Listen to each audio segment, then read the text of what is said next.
Objek kajian sains dan peradaban Islam. Objek kajian sains berupa benda-benda konkret yang dapat direspon oleh panca indera manusia.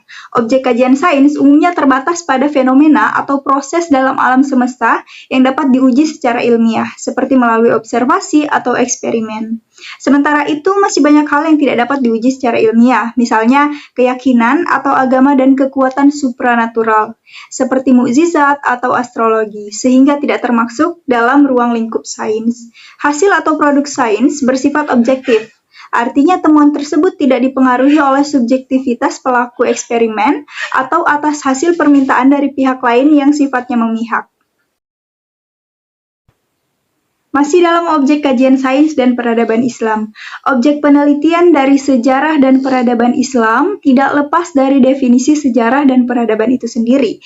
Menurut Sidi Ghazalbah, sejarah adalah gambaran masa lalu tentang manusia dan sekitarnya sebagai makhluk sosial yang disusun secara ilmiah dan lengkap, meliputi urutan fakta masa tersebut dengan tafsiran dan penjelasan yang memberi pengertian dan kepahaman tentang apa yang telah berlalu itu.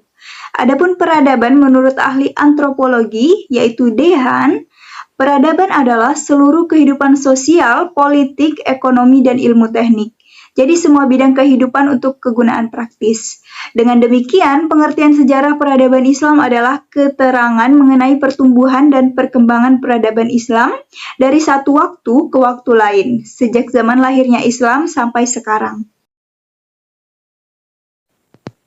Metode sains atau ilmiah. Metode sains atau ilmiah adalah satu cara sistematis yang digunakan para ilmuwan dalam memecahkan atau mencari jawaban atas masalah-masalah yang dihadapi dalam penelitian.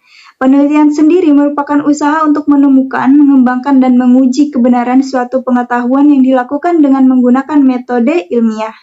Terdapat 5 langkah dasar atau tahapan dalam penulisan metode ilmiah. Dimulai dari merumuskan masalah, mengumpulkan informasi, menyusun hipotesis, melakukan percobaan dan analisis data, menarik kesimpulan hingga mengkomunikasikan hasil penelitian. Metode sejarah peradaban Islam. Metode sejarah adalah proses menguji dan menganalisis secara kritis rekaman dan peninggalan masa lampau. Rekonstruksi yang imajinatif dari masa lampau berdasarkan data yang diperoleh dengan menempuh proses itu, disebut historiografi. 1.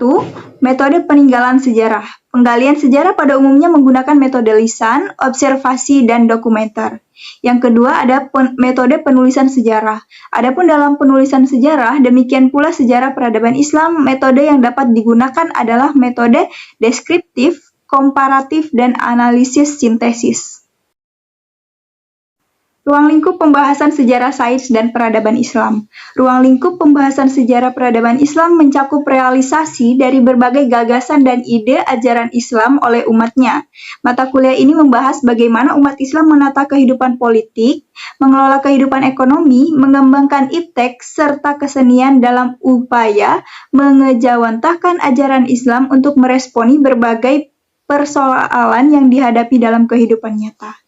Mata kuliah ini tidak memusatkan perhatian pada aspek ide atau gagasan, seperti yang dibahas dalam teologi dan fikih.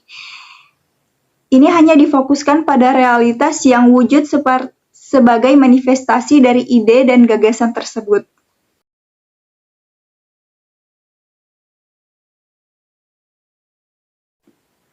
Peradaban Mesir kuno kurang lebih dari tahun 4000 sampai 400 tahun sebelum Masehi. Mesir kuno adalah peradaban kuno di sebelah timur laut benua Afrika yang berpusat di daerah hilir Sungai Nil, yakni kawasan yang kini menjadi wilayah negara Mesir. Peradaban ini dimulai dengan unifikasi Mesir hulu dan hilir sekitar tahun 3150 sebelum Masehi dan selanjutnya berkembang selama kurang lebih 3 milenium. Kemudian dilanjutkan oleh peradaban Yunani kuno dari tahun 600 sampai 30 tahun sebelum Masehi.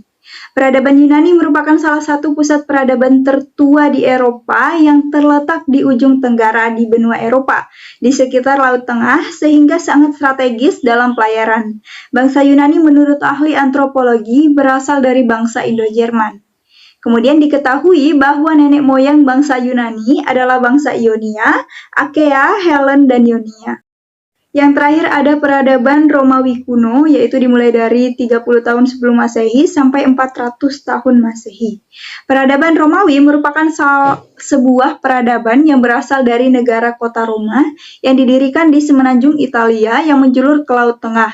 Kota Roma itu sendiri diperkirakan berdiri pada tahun 750 sebelum Masehi. Singkatnya, peradaban Romawi terletak di negara Italia sekarang ini, tepatnya di Pegunungan Apenia. Daerah Pegunungan Apea seperti sebuah kaki yang sedang menyepak bola, dan bola itu adalah Sisilia.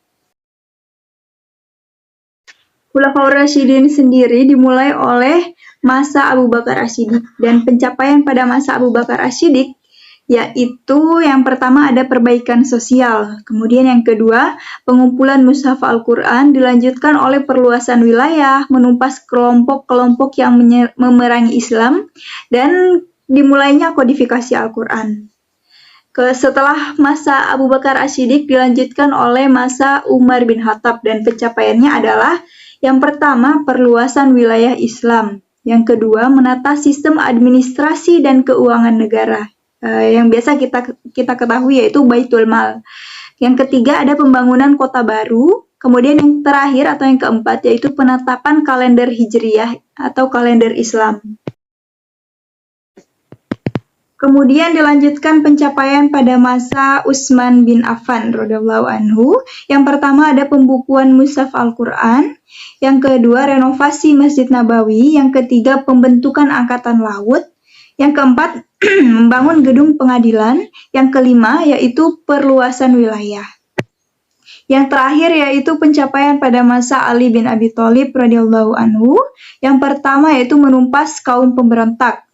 Yang pertama contohnya pemberontakan Muawiyah bin Abi Sufyan sehingga terjadi perang yang bernama Perang Siffin. Yang kedua yaitu contohnya perlawanan Aisyah bin Abu Bakar yang mengakibatkan Perang Jamal. Kemudian contoh yang ketiga yaitu pemberontakan kaum Khawarij. Kemudian pencapaian yang kedua yaitu mengganti pejabat yang kurang cakap. Pencapaian ketiga membenahi keuangan negara atau Baitul Mal. Kalau tadi sudah didirikan, sekarang dibenahi lagi Baitul Malnya. Kemudian yang keempat yaitu memajukan ilmu bahasa. Yang kelima atau yang terakhir yaitu memajukan bidang pembangunan.